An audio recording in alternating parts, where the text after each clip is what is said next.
What's going on, everybody? Really excited.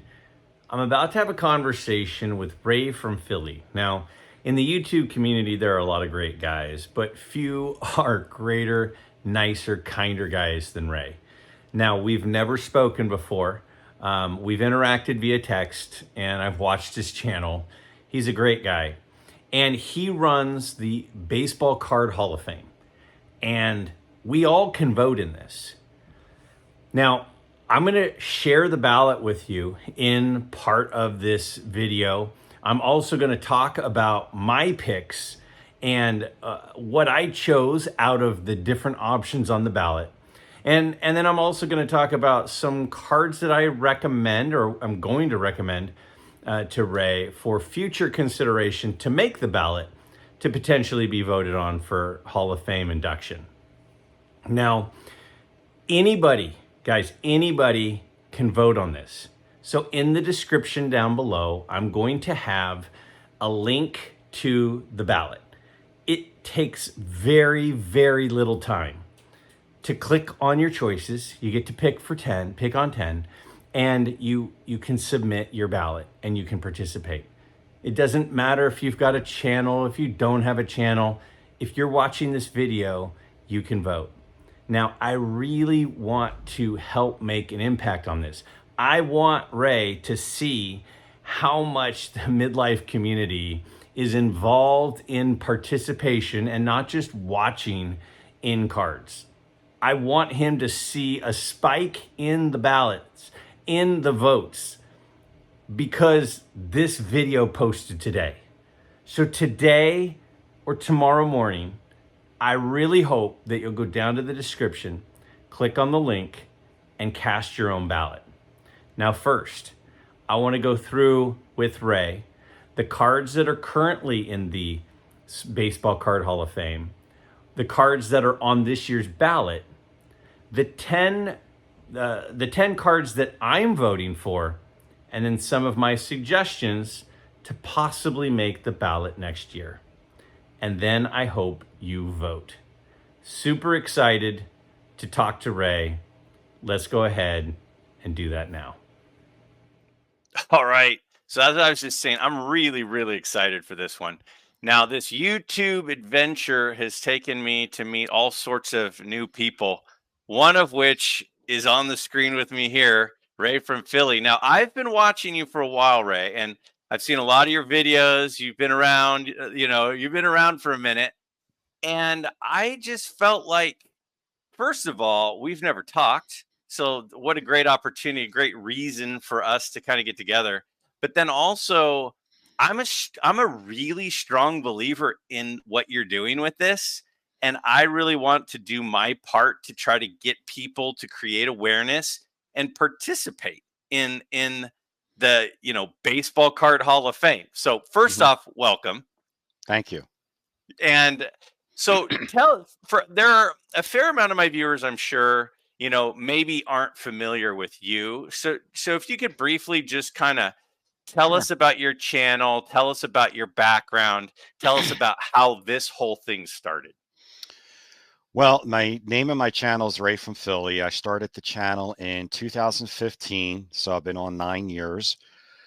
And I started collecting. I heavily got involved within a few months after I started the channel into PSA set registries. And one thing led to another. I started with the Mike Payne 300 Great Baseball Cards of the 20th Century set registry, and then started the Post-War Rookie Hall of Fame set registry, then Player Runs Basic Top Set registry. So basically, yeah, I'm pretty much addicted to set registries. That's to go without saying. About 3 years after that, around 2018, I was just wondering why the actual Baseball Hall of Fame in Cooperstown didn't have baseball cards in there. Now, of course, now they do. It's a wing, I think, called Shoebox Treasures or Legends or something like that. But back at that time in 2018, they did not. So I was thinking about starting, and at first I was thinking maybe just having a contest just for fun, and have people vote on the 10 best cards in the history of the hobby. Well, I started it off and it was crazy. It was chaotic because there was no ballot the first couple years I did this. I was having people vote for whatever they wanted. So I would get an 82 Donruss Rick Camp. You know, I would get cards that made no sense to me whatsoever. And I was getting hundreds of different cards. So to keep track of it was a nightmare. So by year number 4 is when the ballot came in, where I selected the 40 cards that would have to go on to the ballot. And the rules were the top 10 cards for each year got into this virtual baseball card Hall of Fame. And the bottom 5 would then get bumped off, kind of like in the same theory as the BBWAA ballot, where if you don't maintain 5%, if you go below that, you're knocked off the ballot. Well, this is a little different, that if they're in the bottom 5, they're not off permanently, because some of these cards are so great that they deserve a second chance. So I keep them off for a short amount of time, 1, 2, maybe 3 years at the most, depending. And then they'll come back on. And if they get booted a second time, then it'll be a lot longer before they get back on a third time. And if they get booted a third time, they'll just never get back on. But the whole purpose was to educate people and to preserve the excellence in this hobby, which just, looking at the cards, it's not about the players, so to speak, even though the players are obviously very important. I mean, Mickey Mantle and Hank Aaron and so forth, it definitely has something to do with it, but it's mainly about the card, because there's quite a few cards that are in the Hall of Fame already that players aren't even in the Hall of Fame. So, and it's not all rookie cards, because people thought maybe I was just going to be the rookie card Hall of Fame. No, there could be a second year, third year, fourth year, whatever. It's about the card. So it's about, when people ask, well, how are you coming up with the ballot? I look at about 4 things: the iconicness of the card, the rarity of the card, the value of the card, and the popularity, especially the popularity. And it doesn't hurt that the player is a great player too, and if it's a rookie card, a lot of those things play into factor. But it wasn't just I'm looking at Hall of Famers, or I'm looking at just rookie cards. For example, the '89 Fleer Billy Ripken era card is in there. He's not in the Hall of Fame, but that card is iconic. So, and I was a little worried a couple years ago about trying to spread out the ballot to be covering a lot of decades, because I was worried about the younger generation not knowing who the cards were in, say, 1914 Cracker Jack or whatever. But at the same time, I felt like, you know what, those cards that are modern, 90s and 2000s, they're great cards, don't get me wrong, but they'll have their time, in my opinion. They'll have their chance eventually down the line. I kind of wanted to focus, and this year especially was mainly older cards.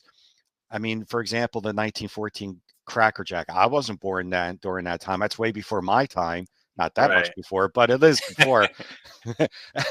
But I knew about that card when I started collecting in 1979. So I think this is going to give younger generation, if they're not familiar with some of these older turn of the century cards, to look at it and educate themselves on these cards. I absolutely love what you just said. Is, so many people talk about these older cards are going to be forgotten, these players will be forgotten. Well, it's kind of up to us to keep it not be forgotten. The reason we teach history in school is so people don't forget about the past and the mistakes that we made and the things that worked and the things that didn't. And it's up to us to keep it alive. And I absolutely love this. And it's been so much fun for me because, over the last week or so, I've seen you on. I mean, you're making the round. It's like Tom Hanks, who's on the Tonight Show, and then he's on with Jay Leno, and then he's on with Howard Stern, and he's making the whole circuit. But it's so much fun because every single person, like I saw you on with Dr. Beckett, and the things he had to say were so much different than the things that, Mike Moynihan might have had to say, or different than my buddies Dylan and Adam had to say. And it's so fun to see you're still there. You've got, you're the guy, the face of this thing, but then everybody else gets to kind of throw in their little 2 cents. So Exactly. I absolutely love the idea. But for the people that are out there listening, they've heard about like the YouTube Sports Card Hall of Fame, and they know the regular Baseball Hall of Fame, and there's all these rules with all these things. So I just wanted to quickly go through a couple of quick things with probably quick answers, so people that are out there listening kind of get an idea of what this consists of in kind of a quick little manner. So first, how many cards are on the ballot each year? 40 cards are on the ballot. And the top 10 make it in, and the bottom 5 drop off. Top 10 votes get in. Yep. And so next year, 25 of these cards will be back on next year's ballot with 15 spots for new cards, correct? Right. Okay. It was originally just going to be 10, but I decided to, let's bump up the bottom 5 as well. And that gives 15 new cards. Keeping it fresh and kind of adding instead of kind of the same cards each year. So 15 cards I felt like was a good amount. I think it's great. It's like I'm an English soccer fan, and you get relegated if you're in the bottom 3. So it's sort of like you go through the relegation zone. So now this one I think is really important. Who is allowed to participate? Anybody. Okay. So anybody listening here can go on the poll, and they can cast their ballot to participate and have their vote counted. Yep. Now, I've got a really amazing group of subscribers and listeners and watchers of this channel. And I don't ask a lot of them. It's been a year since I've said like, subscribe, any of that. I never ask them for anything. Right. If you're listening to this, I really, really want you to participate. Last year, how many votes did you have total? 319.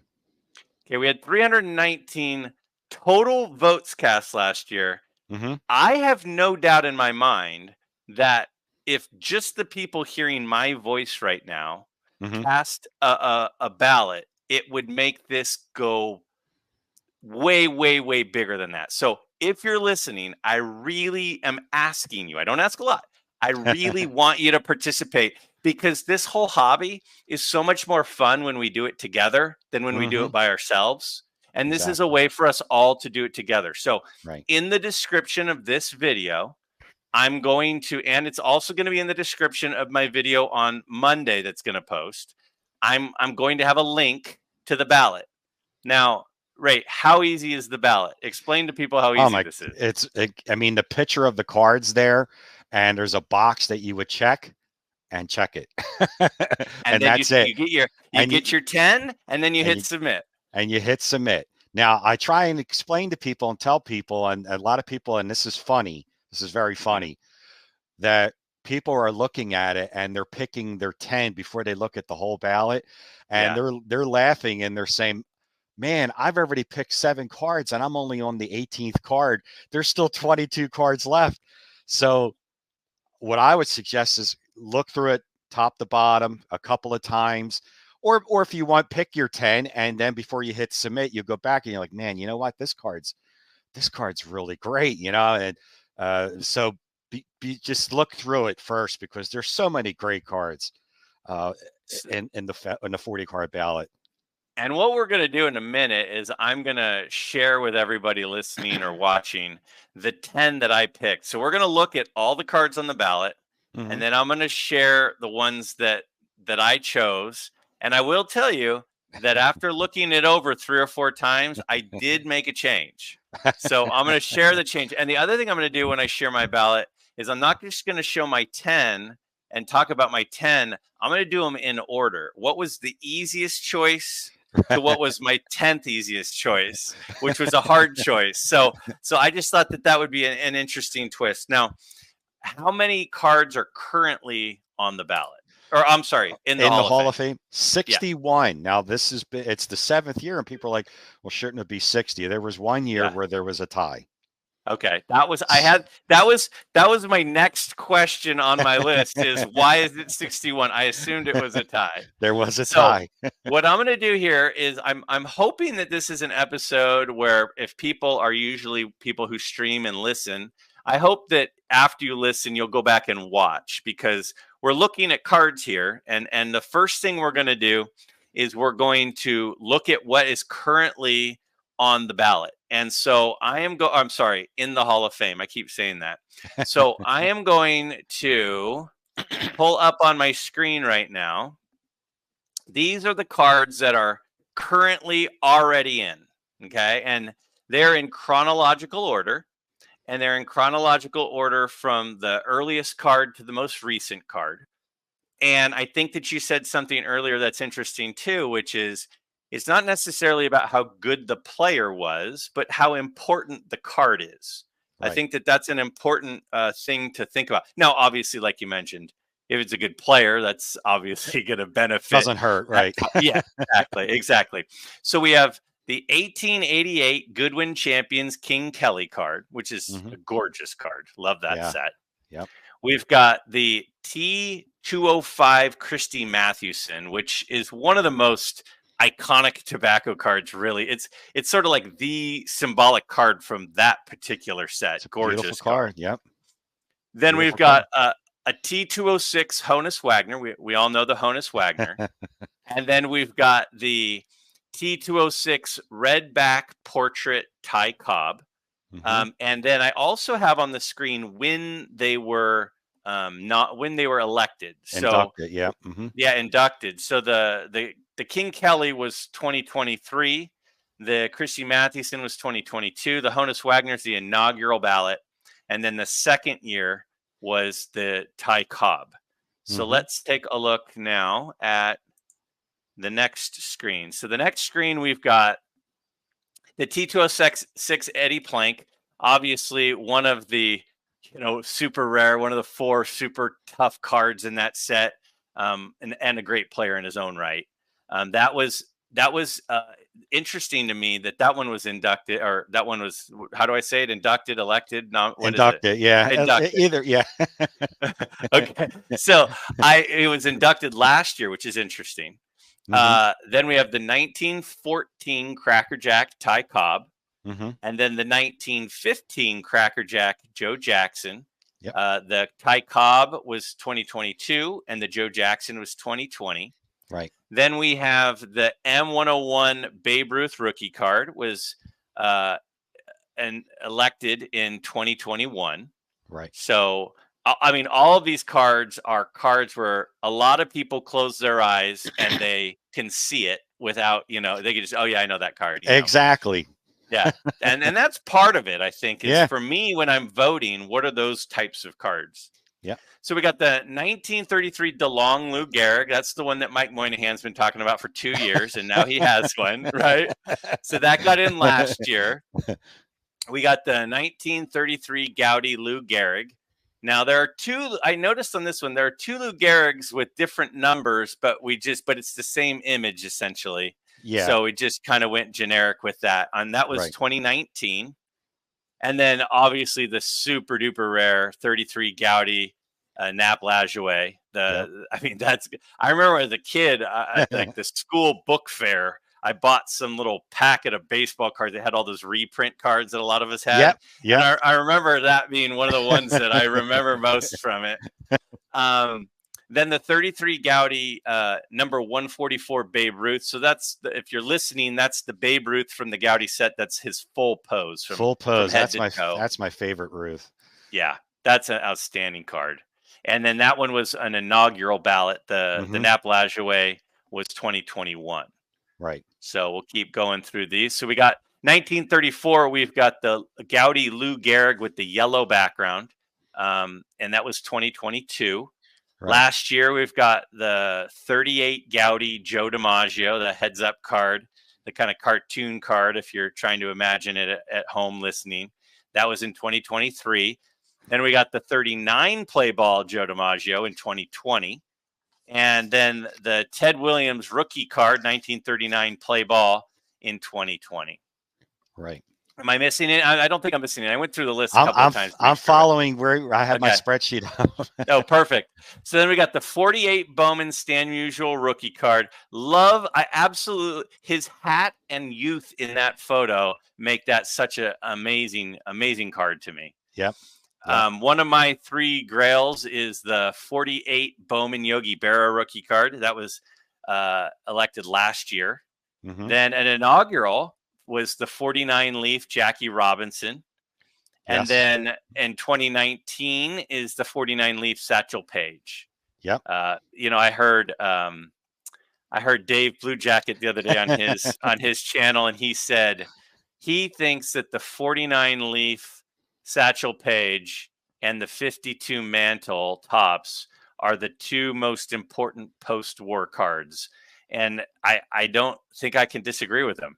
But that's how important that card is. Yeah, absolutely. All right, keep going. We got the 1950 Bowman Jackie Robinson was in 2022. We got 2 inaugural cards in the 51 Bowman Mickey Mantle and the 51 Bowman Willie Mays. It's hard to not go in with the rookie cards of Mantle and Mays from that 51 Bowman set.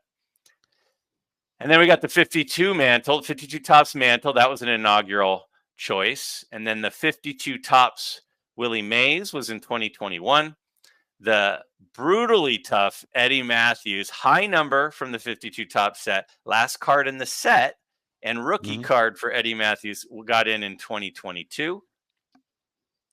Then we got the 53 Bowman Pee Wee Reese, which is one of the first cards ever to have more than one person on it. It's almost always before that it was a single player, but it's like it's really the first action shot. Yeah. That was in 2021. We got the 53 Tops Jackie Robinson in 2021, and we have the 53 Tops Mickey Mantle in 2021. Now I'm going to stop right there real quick because one of the things that I've heard you talk about is the limit on how many times a player can have a card. So Mantle has currently, correct me if I'm wrong, 4 cards in the Baseball Card Hall of Fame. That's and exactly correct. The limit is 5, right? Yes, and people have been trying real hard, especially this year, to persuade me to increase that number.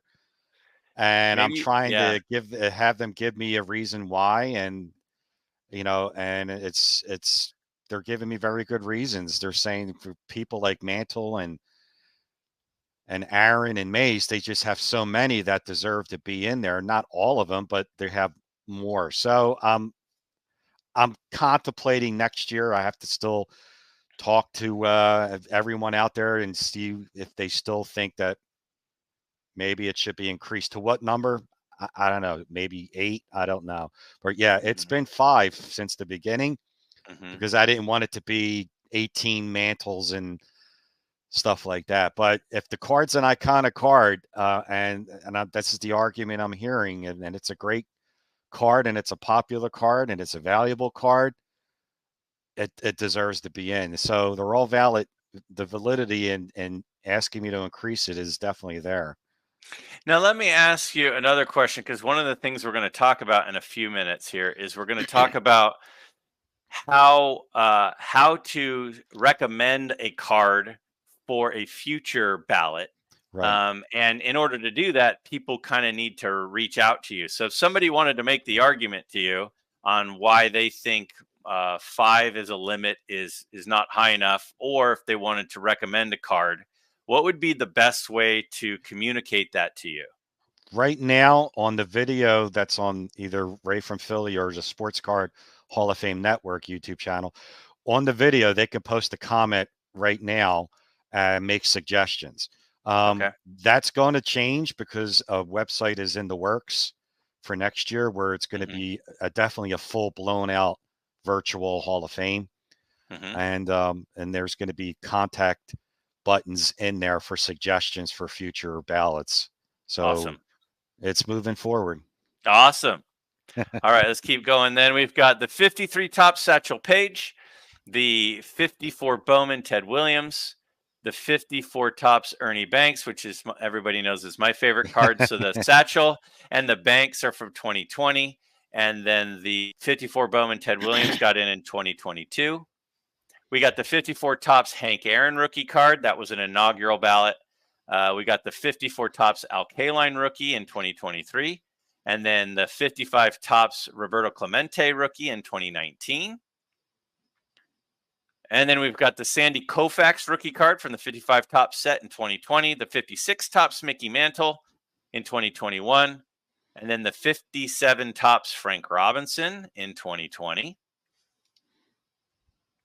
The Bob Gibson rookie card from the 59 Topps set with the Pepto-Bismol pink in 2019. We've got the 1960 Topps Carl Yastrzemski start. Now that's an interesting one because, you know, a lot of people say, well, that's not his rookie card. That's before he was a player, but that got in 2022. But again, it doesn't just have to be rookie cards. Right. And then the 1963 Topps Pete Rose, which when I was going through this list for putting this together to show the visual for people, it kind of surprised me that the Pete Rose took the third year to get in. Yeah. That one might be a first or second. Yep. Yep. We have another inaugural, which is the Nolan Ryan rookie card from the 68 Topps set. And then the 69 Topps Johnny Bench in 2022 and the 69 Topps Reggie Jackson in 2021. Interesting that Johnny Bench is second card, but not first, although I get it. A lot of people like that card a lot more than his rookie card. Yeah. And one of the reasons I had mentioned to you before we started here, but to everybody listening or watching, that one of the reasons I wanted to spend a fair amount of time on this portion is some of the other channels that as Ray has been making his, you know, his media blitz. Yeah, his media tour is a lot of people have been talking about this current ballot. And I've heard people say, well, what about this card? What about that card? But those cards are already in. So I really wanted to focus a little bit on what is in. Right. And then that way we could then look at what is next. So we got the 71 Topps Thurman Munson, awesome card, got in 2020. Last year, the Mike Schmidt rookie card. And then in 2022, the 73 Topps Roberto Clemente, his last card, the one with his 3,000 hit stat on the back. We got the 75 Topps George Brett in 2020. Last year, the 78 Topps Eddie Murray rookie card. And then last year, the Ozzie Smith 1979 Topps rookie card. Then an inaugural. This was interesting to me. That Rickey Henderson was an inaugural year, got in the 1980 Topps Rickey Henderson. And then in 2020, the 82 Topps Cal Ripken. And then in 2019, the 84 Donruss Don Mattingly. When I was a kid, started collecting in 87, 88, 86, 87, 88. It was the two chase cards were the Don Mattingly Donruss and the Jose Canseco rated. I was going to say the Jose Canseco. Yeah. Yep. So we got the 85 Topps Mark McGwire Olympic card in 2020. The 86 Donruss Jose Canseco in 2019, the 1989 Fleer Bill Ripken with the bat knob issue, and then that was in 2019. Again, shows it's not only about the player, it's also about the card and the importance and how iconic the card is. And there's a couple more examples here. So an inaugural was the 89 Upper Deck Ken Griffey Jr. in 2018. The 1990 score, Bo Jackson, the Bo Nose card with the shoulder pads and the bat that we all know from 2020. That got in 2021. Yep. And then the 90 Topps Frank Thomas no-name card got in last year. Yep. And the last two, rounding out our number 60 and 61, are the 93 Upper Deck SP Derek Jeter in 2019 and the 2011 Topps Update Mike Trout in 2019. And as we're recording this today, I think they just announced today he's getting knee surgery now. So yep. So there's all sorts of stuff going on with Mike Trout. So that's what's in. I think it's an incredibly great list.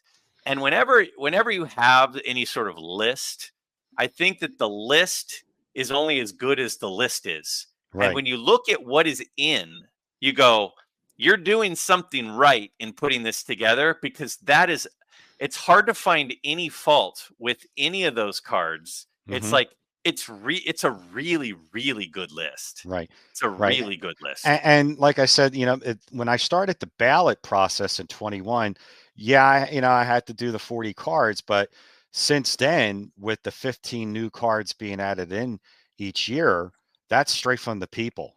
That's Yeah. because I'm trying to make this, the people have a voice in this. This is for Yeah. them. So it had to get started somewhere. Yeah, started the first ballot in 21, but and in the first 3 years there was no ballot. People were just voting for whatever they wanted for. So this has been about the voice of the people from the beginning. Yeah, very cool. So again, I spent a fair amount of time on that because that was one of the things I really wanted to emphasize. Yep. But now I want to zip through the current list, which people that are watching YouTube and stuff and watch your channel are going to be a little bit more familiar with these because they've kind of heard other people talk about them. So I'll go through the whole list and then I'm going to go through the cards that I chose when I submitted my ballot. Okay.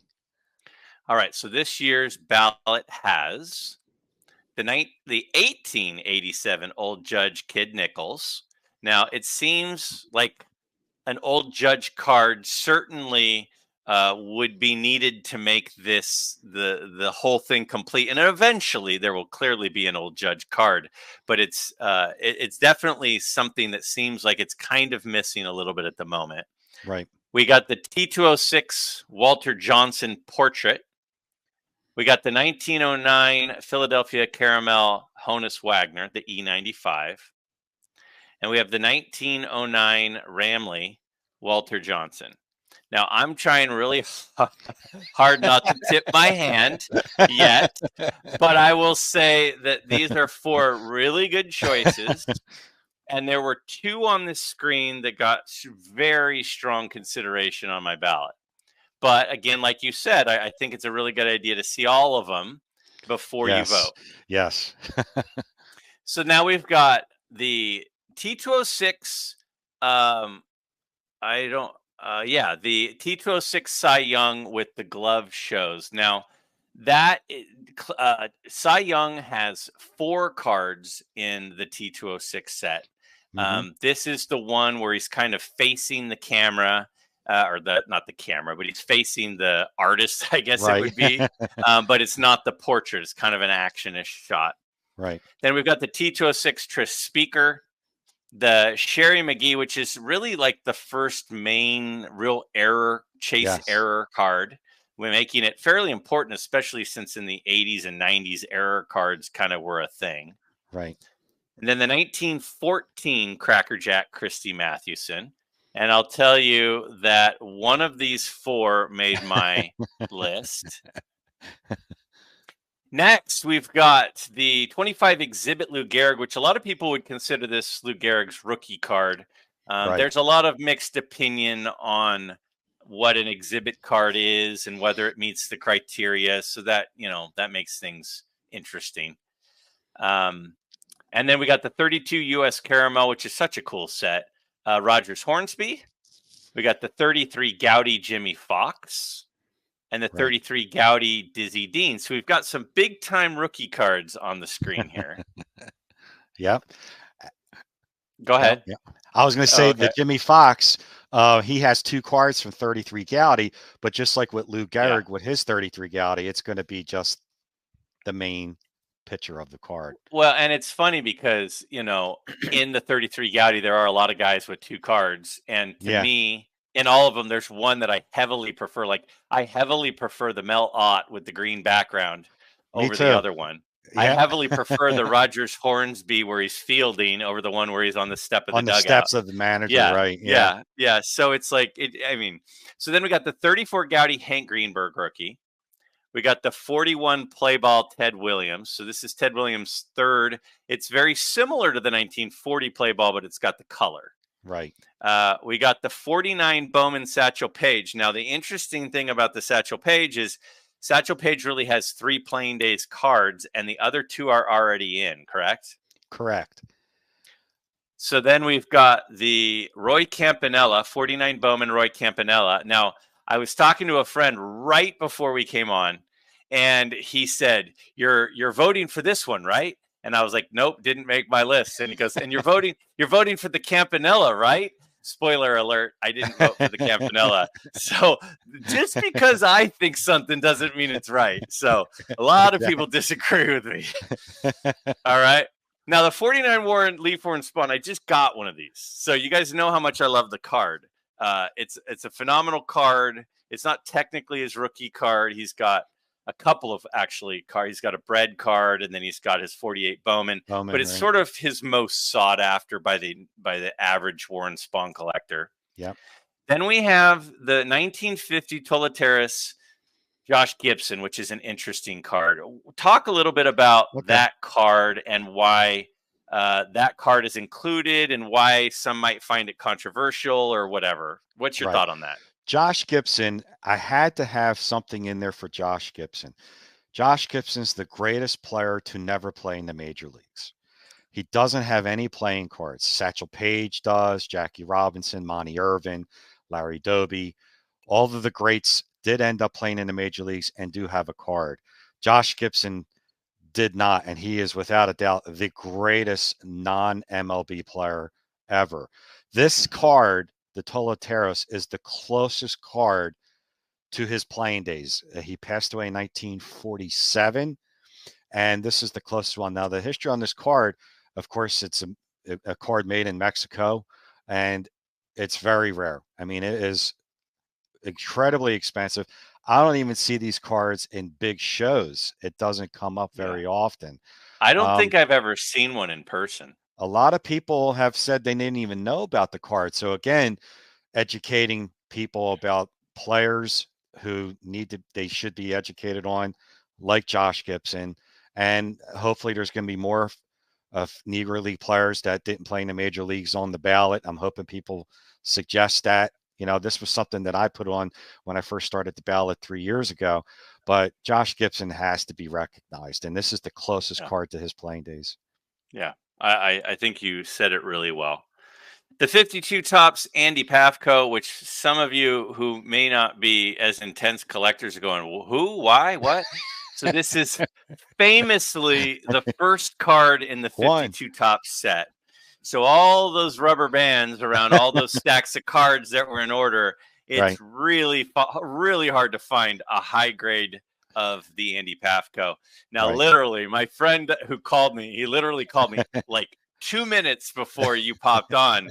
He said, I can't talk. I'm about to get on with Ray. We're going to talk about the Baseball Card Hall of Fame. He goes, you voted for the Pafko, right?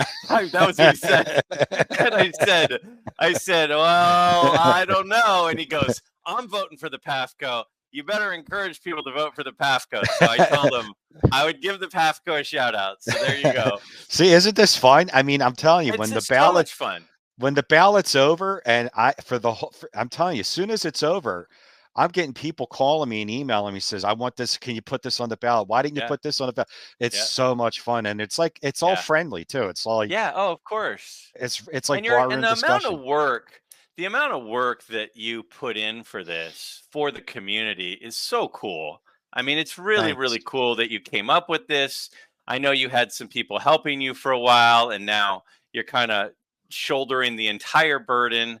But seriously, thank you for doing this, because I'm having a blast just in this conversation. And this is what I say whenever I have anyone on my channel. I always say this to them. I say, even if nobody watches this, like if nobody watches it other than like my mom and my dad, like it's 100% worth doing this because I'm having so much fun. Yeah. So it's a labor of love for me. I mean, if you don't love what you're doing, I don't look at it as work. Yeah, exactly. All right, so we got the 53 Bowman color. Now, I've heard a lot of people talk about this because this would be the fifth mantle, which, as the rules currently sit, as you mentioned, that could change. This would fill his quota of 5. Right. So that's something that I don't know if that would affect voting or not, but that's something to talk about mantle for a second. If that card doesn't get in, I have had quite a few suggestions for another mantle to be on the ballot next year, and that was the Stallmeyers. One of the Stallmeyers. He has 3. So we'll see how that plays out. Then we got the 54 Wilson Franks Ted Williams, which, when you talk about prettiest cards of all time. Oh That man. card is a special, special card. And one of the things, the reasons I wanted to kind of do a quick mention on this card is, there aren't a lot of cards that are highly thought of that aren't mainstream cards, that aren't a Topps, that aren't a Bowman, that aren't a Gaudy, that aren't one of these main brand cards. And this is sort of an iconic card that's one of these kind of small regional releases, but they're so cool. And the white backdrop is so awesome Hmm. that I really like the fact that this card has a chance to get in. Yes, this Um, this great yeah. card. That whole set's a great set. Yes. I mean, but Yeah. that Ted Williams card, I mean, the pose, it's just a great looking card. And it's gotten to be very expensive. Very Um, one definitely. I've said since I was about 10 years old, there have been 3 big time vintage cards I've wanted. It was the Yogi Berra rookie, the 48 Bowman, the 54 Topps Ernie Ernie Banks, and Banks. the 57 Topps Brooks Robinson. To me, all 3 of them are beautiful cards. And the thing I like about this Brooks Robinson is he looks like he's about 15 years old, He and does. he looks happy, and it's just such a great card. Then we got the Maris 58 Topps Maris rookie card. Now this is an interesting one. The Yep. Sadahara O, the 59 Menko. Now, as I've heard you on different doing the circuit and hearing people talk, I haven't heard. I don't think I've heard anybody vote for this one. But this card, I think, is a super important card because, he had so much to do with the rise in popularity of baseball in Japan, Hmm. and you could, there were some Americans that went over and helped, but he was the Babe Ruth, and you Yeah. can trace a lot of it back to him. So I think his importance and the fact that there are some cards of his, I've always wanted an early Sadahara O card. So that card, I can tell you, was in major consideration for me. All right. So then we got the 65 Topps Steve Carlton rookie, the 67 Topps Tom Seaver. If I don't vote for the 67 Topps Tom Seaver or the 68 Topps Tom Seaver, my friend Mookie would officially cut me off. So the 68 Topps Tom Seaver is a gorgeous card. Yeah. And then the 68 Topps 3D Roberto Clemente, which over the last couple of years has really blown up in popularity and in Yep. price. Yep. The 75 Topps Robin Yount. Now, if you've not listened I to know where you're going Dylan, with to Dylan and Adam, and their Turn Back the Clock episode that Ray came on, which I believe posted on May 1st in the this morning, I morning. think is Yeah. when it posted. Yeah, we're recording this on May 1st. This is going to probably post on Friday. So this would have been a couple of days ago when this releases. Dylan makes such a hard plea. I think he says, if you care about me at all, if you call yourself my friend, you'll vote for this card. So just know that was in the back of my mind as I was taking my ballot.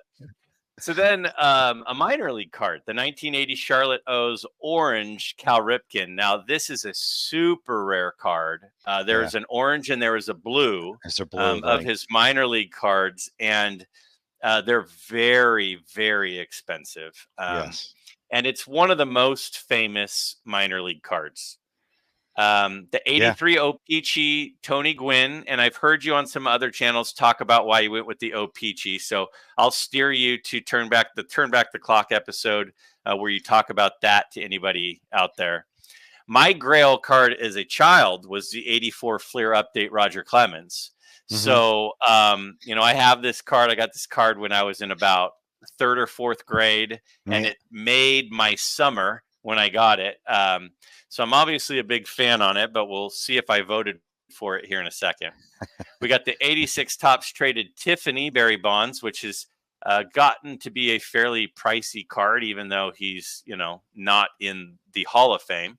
Right. The 87 Donruss Greg Maddux, the 1990 Leaf Frank Thomas, the 1990 Upper Deck auto of Reggie Jackson. And I've heard a lot of people talk about it, but some people might be going, well, why is that card on there? This is really the first auto pack insert card. And as we know now, there are autographed cards in packs all over the place. Yep. And this is sort of the epicenter of that happening, making it a pretty darn important card. Yes. It got a lot of consideration for me. And a lot of the people that I've heard vote so far have voted for that one. And then our last four are the 1991 Topps Desert Shield Chipper Jones. If you're not aware, the Desert Shield is from the there's a couple of sets, I think, that got Desert Shield stamps. But what they did is during the Gulf War, the Topps stamped these with a gold Desert Shield logo, and then they sent them to the troops overseas in the Middle East.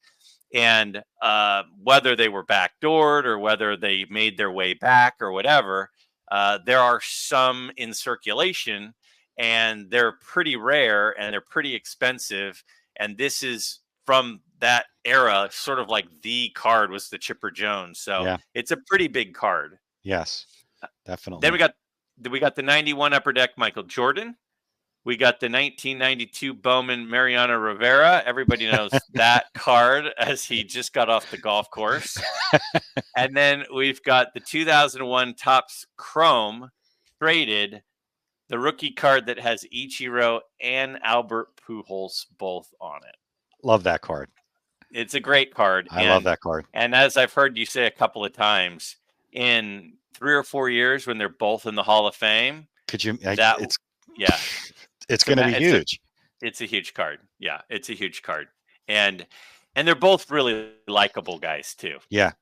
So I'm going to go through my picks, and I'm going to start not chronologically necessarily, but in the easiest pick, I was like, yes, that one for sure is going to go first. So the easiest pick for me was the Ramley Walter Johnson. To me, this set is super important. I think it's a gorgeous set. It's got all of the, gold that flakes off so easily, but this is sort of like one of if you're a pre-war collector, like this Walter Johnson card is like a really, really big card. Yeah. So liking pre-war, thinking Walter Johnson's the best pitcher of all time, thinking that this is like his key card, that was a really easy choice for me. Now, the second easiest choice for me, and I haven't heard a lot of people mention this one, the Hank Greenberg rookie card, like, to me, was like an absolute no-brainer. When I think of the 34 Gaudy set, which is an important set, there are some cards that are more valuable. But to me, this card is as important of a card. I mean, there's a couple of Gehrigs, but there's a couple of Gehrigs the year before, Right. There's a Dizzy Dean, but there's a Dizzy Dean the year before.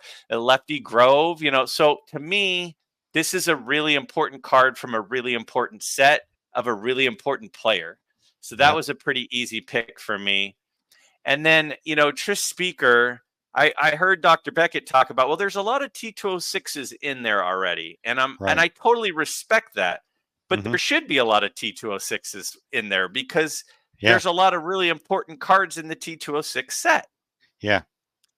So am I doing okay so far? Yeah, no, I mean, everything that I was going to say, you've said it. So, I know there's like 206 cards in there already, but I'm not really focused on. Well, I've already picked a couple cards from that set. To me, it's about the card. Yeah, and this is a beautiful card. It's a beautiful card. It's his rookie card, right. And it's a lot of people would put him in like the top 15 players of all time easily, and it's his rookie card, and it's gorgeous. So those for me were three kind of no-brainers. So let's keep going. Now, to me, every Satchel Paige is a really important card, and this one not being in, when I love the 53 Topps card, but this one I think is a beautiful card. Like, love it. Yeah. This year when I go to the National, There are, I'm going to bring every dollar I have to spend, I'm going to bring. And if I were to come home with one of these, I would be absolutely thrilled. I think it's a Absolutely. really important card. The Jimmy Fox rookie Yes. card. Yeah, Yes, I love that. Yeah. I mean, it's just, I don't know. I mean, it's Jimmy Fox. He's a slugger before there were really slugger. I mean, there were just a couple of other sluggers at that time, and this guy had tremendous power. It's his rookie card. When I think of my childhood and going to the big shows and walking through the cases of old cards, like this is one of the cards I distinctly remember seeing and going, "Oh my gosh, that's a Jimmy Fox card! Like that's a really cool card." So that was a fairly, now it's starting to get a little bit harder, but it was still a fairly easy choice for me there. Now the Oh, Josh Gibson, I think you said it perfectly earlier.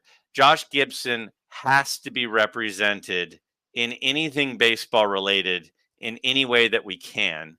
And this is his best card. It's not a great card. It's not ideal that it's not a plain days card, but it's his best card. And I don't know how we could not have Josh Gibson's best card in the Baseball Card Hall of Fame. So yes. that one was one I was for sure picking. And then I went with Oh, the Ted Williams Wiener card. Again, like I mentioned, I tipped my hand a little bit earlier. I just think that the importance of having some regional cards, having some smaller release cards, having some food cards, it tells part of the story of collecting at that time. And I can't think of a card from the 1950s that's like, I mean, there are, okay, I'm going to get myself in trouble because there are a couple other really good ones, but food cards, human food cards. I don't right. know if there's a better human food card from the 1950s than this one as far as just eye appeal. There are some dog food cards that might be a little bit better looking. Like Red Heart. Yeah. Yes, exactly. All right. And then I had to go with my Brooks Robinson. Now, Good again, choice. I think it's a beautiful card. It's an important player. I think it's a player who highlights defense over, just being an offensive game. But the youth on that face and the beauty of the picture, and it's just a great card. I love the 57 set, the Spawn in that set, the Drysdale in that set. This card, some of the best pictures on cards like that I can remember. Good choice. And now I'm getting down to some tough stuff because I got some stuff hanging out there in my head. I'm like, well, I love that Roger Clemens, but that's Roger Clemens, and then that whole thing, and so I went with the Tom Seaver. Now I felt like the Tom Seaver was Tom Seaver needs to be in there. And you could make the argument, like with the Johnny Bench, that the second card is better looking than the first card. But this is a high number card. It tells part of the story of cards in the 60s, especially late 60s, of the multiplayer rookie card. Even though that's not ideal as a Tom Seaver collector for someone, it does tell a part of the story of the time of the cards from then. Hmm. And it's the same thing with the Rod Carew from the same year, is it just seemed important. Now, that puts me at the very end, and I had a card on my list, and that card that was on my list, and then I listened to Dylan on the way to work, and the guilt, and he just is twisting the knife, and it got me really thinking and thinking and thinking, and I went with the Robin Hey. Yount. I went with the Robin Yount. Now, I don't want to say what card got bumped, but Okay. it was a really good card also. It honestly, when it was down to this last card, there were about 3 or 4, and I was literally like, I'm just going to throw a dart because they're all about the same. Hmm. And then hearing Dylan say, if the Brett is in, how could the Yount not be in? And Yeah. this is just a card from my childhood. Like, this was an old card. This was like a vintage card in my Yeah. life. when I was a kid, and it was like, oh, Robin Yount rookie card, and oh, there's the mini and the regular, and it's got the bright colors. And I think it wasn't just about him twisting my arm. I think that this is the right. I really do think this is the right choice. Yeah, and that's a So big set from the 70s. 75 is probably the set maybe of the yeah, 70s. Fair assessment, for maybe. yeah, So yeah, 71 and 75 are probably yeah, the two, right? yeah, easily. So now, if again, and I'm going to talk about this again in a second, but I want everybody else to vote. And I really, really encourage you to vote. You know, last year we just heard it was right around 300 votes. Hmm. There's no reason we can't get to 1,000 votes. There's just absolutely no reason. And if you vote, which I hope that you do, and the link again is going to be in the description below, I want you to go in the comments and I want you to share your ballot if you're willing. I want you to pull back the curtain from your polling booth and share with us. Tell me what I got right and tell me what I got wrong, Right. because, you know, none of us are right. That's what makes this fun. So quickly, I've got a handful of cards that I want to throw out for future ones. Now, since I made this list, I've heard some other people's suggestions, and I'm like, yeah, that was a better suggestion than one of mine. But I still think that these are good suggestions. The first one I feel strongly about.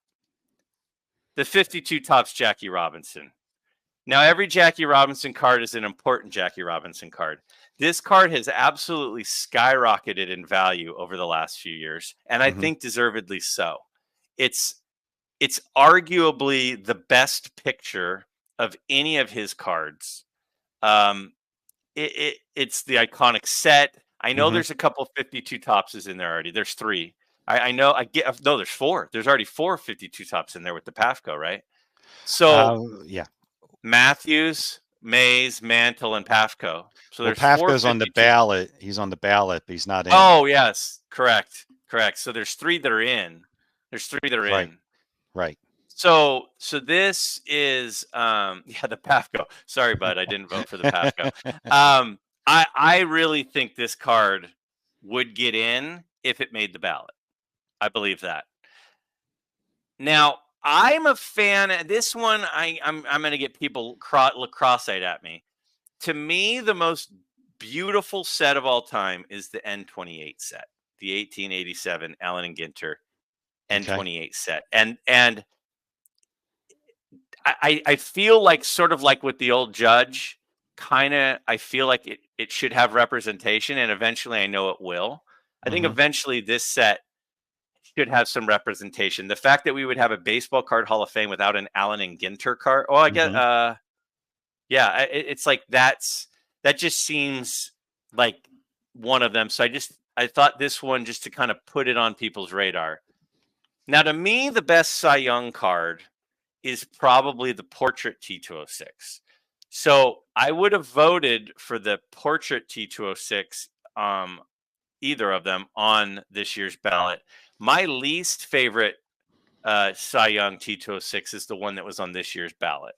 Okay. So that's just, that's just my personal opinion, but I think Portrait T206 cards are tough to beat in any way. Right. Now, the Turkey Red set, the T3 Turkey Red, the Ty Cobb, I mean, that pose has been used in a few images. You've seen that before, not just necessarily on that particular card, but that is a gorgeous card. Yeah. And that set is an important set. Now, it's an oversized set, obviously, but I don't know. I think at some point that will get in. And this card's been suggested already a couple times this year. Yeah. Okay. So that makes me feel good. Yeah. Yeah. I'm not the only one. All right. And then I got, just bear with me. I know I'm going long. Take your time. My favorite Christy Mathewson Cracker Jack is not the 1914. It's the 1915. I like this card a lot. So I think that back then, when you can kind of see their face and recognize them, like, I could close my eyes and imagine this card. I've seen this card in person several times. And every time I look in a case, if there are some Cracker Jacks and this is in there, my eye goes to it and I always go and take a closer look at it. The two best Cracker Jack cards are already in. So I get that this feels like inferior to the Cobb or the Joe Jackson. It is inferior, but it's still a really good card from a really great set. Right. The 49 leaf Joe DiMaggio. I was shocked that this wasn't in there. I think that this, I mean, just at Strongsville this year, I walked around and I was asking people, what are you looking for? What's on your list?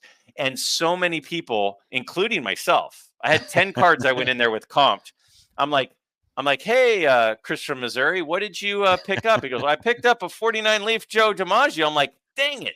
That might have been the one I was going to buy. And I walk around the corner. Hey, Mike Moynihan, what are you looking at? Oh, I'm looking at, he's got a card in his hand. I'm looking at the 49 leaf Joe DiMaggio. I'm like, what in the heck is going on? I just think that it's you didn't get the memo. I had the memo. I thought I was going to be stealth about it. So I think that's funny. A decent one. Now, Bob Feller. I feel like Feller should be in, now what is a rookie card is so up in the air in all these sets because there's these offshoot cards and, that's a whole different can of worms. A lot of people would call this Feller's rookie card. Right. A lot of people wouldn't, but I don't know. I have a soft spot for guys that served in the military and were superstars in sports. I feel like, pitchers are already underrepresented in appreciation in sports cards. When you look at the, mid 30s to mid 50s, there are a few pitchers that were more dominant than him. Right. So I just feel like he should somehow be in. And this is the card I think of when I think of an early Bob Feller card. Now, this last one, I'm going to have to duck after I say it because a lot of people are going to want to throw Rotten Tomatoes at me. Uh-oh. And this is going to shock you with everything I've shown you so far. You're going to go like, what? But I strongly believe that this one deserves it. And I'm going to explain why. The 84 Fleer update, Dwight Gooden, right? I caught you off guard, didn't I? Totally, yeah. Here's my reasoning. In 1985, 87, 85, 86, 87, the guy, the hot prospect, the phenom was Dwight Gooden. Yes. I have a Beckett from 1986. And this card was $250 in 1986. And to me, it just kind of tells part of the story of, there are always going to be chase prospects. And a lot of them are going to flame out, even when they were phenomenal for 2-3 years. Right. But the Clemens was on there, and Clemens panned out, whether you like him or not. He was very good. But this card is sort of like the first chase prospect card. And especially there's a lot of us that were started collecting in 86 to 89. And when things blew up, and when that happened, I mentioned earlier, the two cards were the 84 Donruss Mattingly and the 86 rated rookie Canseco. But the next card, if you go forward like 1 year, that was the card.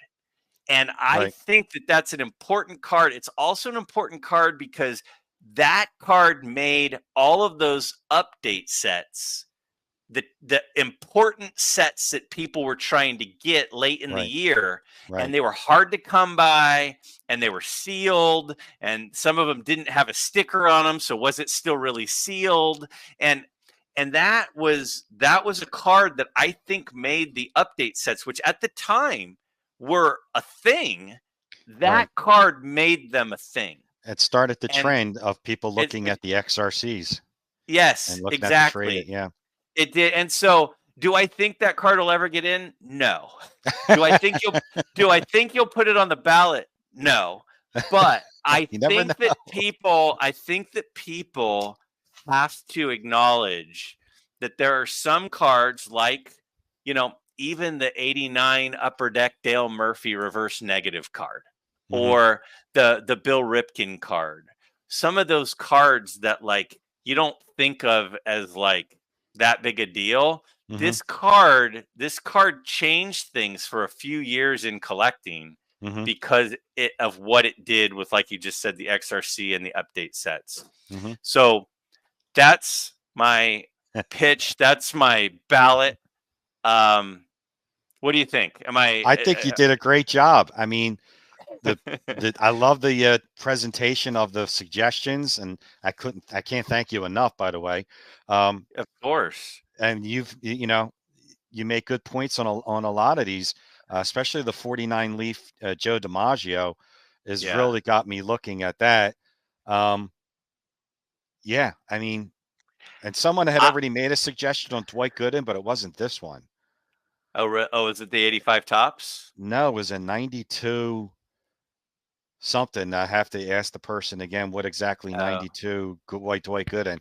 But yeah, these cards are great, and I couldn't agree more with the suggestions that you've made on here. So yeah, Well, it's great. I just had an absolute blast over the last hour kicking this around with you. And you are solely responsible for creating this fun topic. And so, from all of us that are participating, I thank you for, I mean, I can't even probably count how many hours you've invested in this, but Yeah, just know that you've created a lot of fun and a lot of conversation for a lot of people with that hard work, and that's pretty well, cool. I appreciate it. Thank you. And that's the whole point of it. You know, it's a fun event each year that people look forward to. It was just a matter of just trying to figure out what part of the year to do it. And last year I had it during the end of July in coordination with the actual Baseball Hall of Fame induction weekend, Mm, but it was also the same time as the National. yeah. So a lot of people were gone and they were focused on the National. So I said, well, I'm going to do it in April when the baseball season starts. Baseball's fresh, it's new, big Hmm. beginning of the season. So, but yeah, that was the whole point. I'm glad you enjoyed this. I mean, I enjoyed your presentation was the best so far. Oh, oh! Did you hear that, Dylan and Adam? Did you hear that, It guys? was really, really thoughtful and great. Well, I I mean, wanted to. I figured with as much effort as you put into this, I could put in a good amount of effort to share with people that are going to watch what's in, talk about why it's in, and then the whole process of my kind of thought and what are the options, and then right, also the fact that you accept recommendations for future consideration, right, and I really really want people to take 5 minutes to look over the ballot 2 or 3 times, make their selections and vote. And if I could put in some time to put together a presentation that's fun to watch, but also nice to see, eye appeal mhm, wise, they might be more likely to do it. So here's what I want, guys. I mean, dead serious. Everybody out there right now. I want when Ray checks the ballots, I want there to be a spike. And I want the spike to be today and tomorrow. I want there to be a 48-hour spike that coincides when this video drops so that he can see what Midlife Nation, what the Midlife community, how big of a group of collectors and fans of cards are out there. I want him to come back to me and shoot me a text and say, dang, Greg, we had a huge spike. I want that. And again, I don't ask a lot out of everybody. I don't ask for likes. I don't ask for subscribes. I am asking you to vote here and Thank you. show how much we appreciate all the work that Ray's putting in for us to have this fun thing in the community.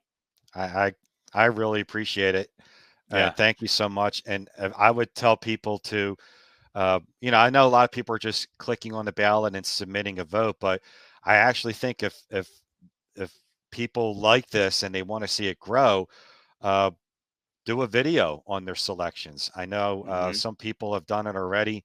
Um, you know, I would see. I mean, they don't have to do slides or anything like that, but if they want to at least talk about the cards that they're picking and do that, that helps a lot too, rather than just clicking on the ballot. And the votes are great, don't get me wrong, but I Yeah. think it even helps even more when people do a video on their picks, and then Mhm. it really gets the word out. I can't thank you enough, man. I mean, you And this I was thank you. I phenomenal. thank you for your work. I thank you for your work. I thank you for coming on with me and spending an hour of your evening.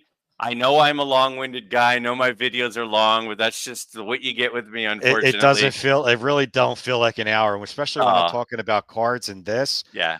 It really, it don't feel like it. I thoroughly enjoyed this.